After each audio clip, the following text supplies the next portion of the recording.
A partir de agora, a gente vai falar sobre juros compostos. Então, primeiro, vamos entender o que são esses juros compostos. O conceito de juros compostos é o seguinte: é aquela ideia de juros sobre juros, que a gente escuta falar muito aí na imprensa, né? É um sistema de capitalização em que os juros eles são recalculados a cada mês.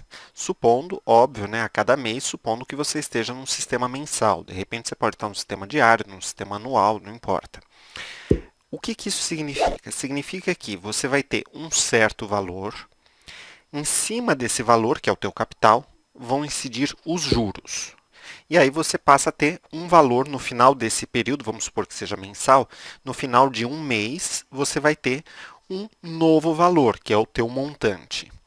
Esse montante, ele passa a ser o capital para você poder recalcular esses juros. Então você vai calcular os juros em cima de um valor maior, tá? Então seria a ideia do seguinte, ó, você tem um valorzinho aqui, aí em cima desse valor vão incidir juros. Então esse valor vai ficar um pouco maior. Agora, os juros eles são calculados em cima desse valor e não mais em cima desse.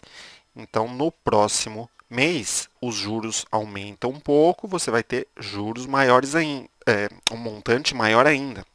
A cada mês os juros vão ficando maiores e, portanto, o montante vai aumentando muito mais rápido do que em relação ao sistema de juros simples, tá?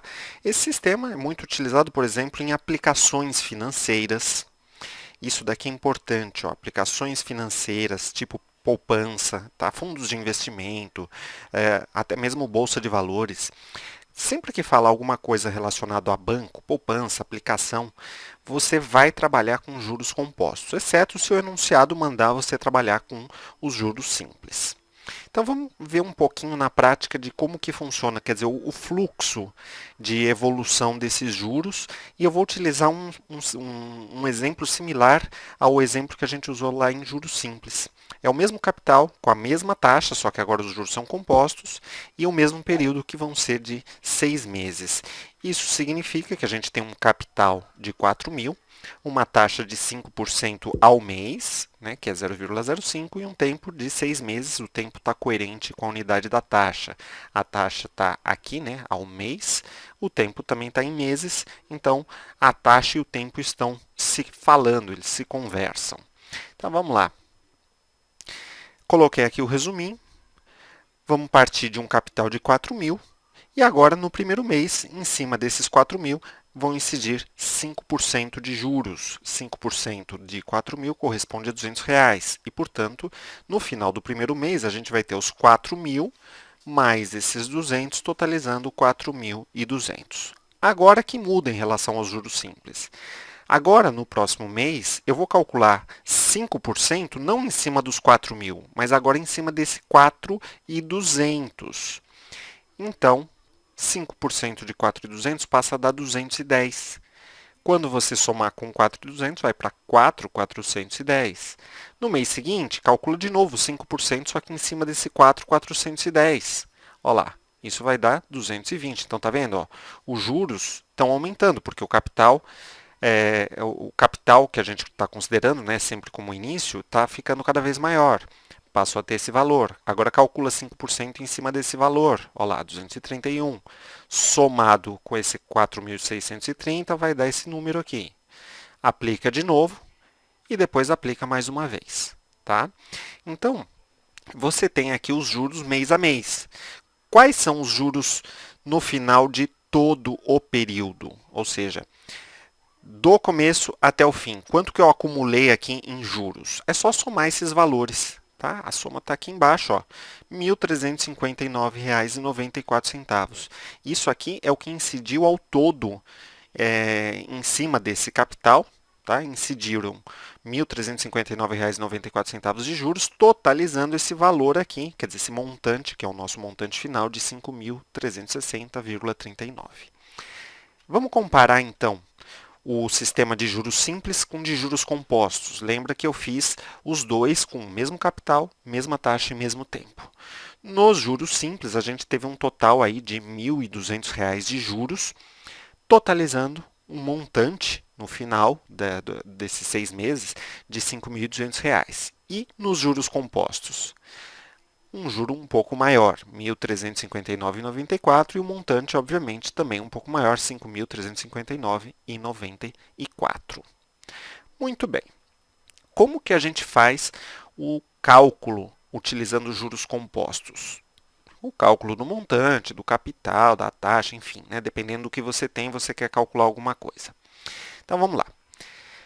Eu estou colocando aqui para você 4 formulinhas. Esta fórmula aqui é a fórmula que é igual ao dos juros simples. O montante é igual ao capital mais os juros. Tá? Aqui na legendinha você tem o que significa cada letra.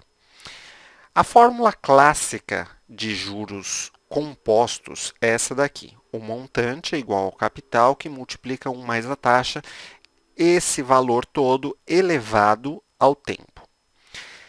Se você quiser, por acaso, calcular a taxa ou calcular o tempo, você vai precisar trabalhar com uma matemática aqui. Tá? É uma matemática que vai envolver multiplicação, divisão, resolução de equação, raiz quadrada ou logaritmo. Então, se você isolar esse izinho aqui, você vai chegar nesta fórmula. Então, o izinho, ele é a raiz, e veja que aqui tem um t. Né? Por quê? Porque você tem, por exemplo, por aqui em cima, aqui você tem uma raiz quadrada, aqui você tem uma raiz cúbica, aqui você tem uma raiz quarta. Se o teu tempo for de 20 meses, você vai ter que escrever isso aqui. Raiz, aqui em cima o 20, e aqui dentro o número que você vai tirar a raiz. Tá? Então, no caso, é esse número t aqui. Então, você vai fazer esta raiz, este resultado você faz menos 1. Esse menos 1 está fora da raiz. E se você quiser isolar o tempo dessa equação, quer dizer, isolar esse t, você vai chegar nisso daqui. Observe que quando eu escrevo ln, o ln de alguma coisa é um logaritmo. Tá? Isso aqui é um logaritmo neperiano. Isso daqui, na verdade, é igual a um logaritmo desse elemento numa base e. Às vezes, essa mesma fórmula ela pode aparecer com o log na base 10. Lembra que quando você não põe nada aqui, quando você escreve log e não põe nada, aqui, na verdade, tem o 10. É que nem raiz quadrada, né? Raiz quadrada você não tem um número aqui em cima, mas você sabe que tem o 2. Então, quando você omite o número, está subentendido que é o 2. No log, quando você omite a base, está subentendido que essa base é 10. Então, dependendo da calculadora que você for usar, pode ser que você tenha um botão de logaritmo, pode ser que você tenha o botão de ln.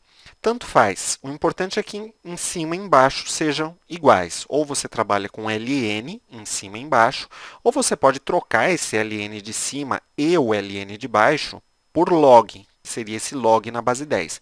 Então, vai ficar log em cima de m sobre c, log embaixo de 1 mais i. Tá? Aí você vê o que você tem. Mas, nesse caso, para você conseguir fazer essa conta, e até mesmo essa conta aqui, você vai precisar necessariamente de uma calculadora científica.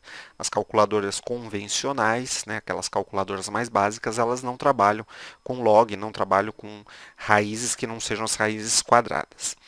E eu destaco novamente que o tempo, a unidade do tempo tem que ser igual à unidade da taxa. Se a taxa estiver ao mês, o tempo tem que estar em meses. Se a taxa estiver ao ano, o tempo tem que estar em anos. Muito bem. A partir de agora, a gente vai começar a aplicar essas fórmulas em alguns exemplinhos. Na próxima aula, a gente se vê.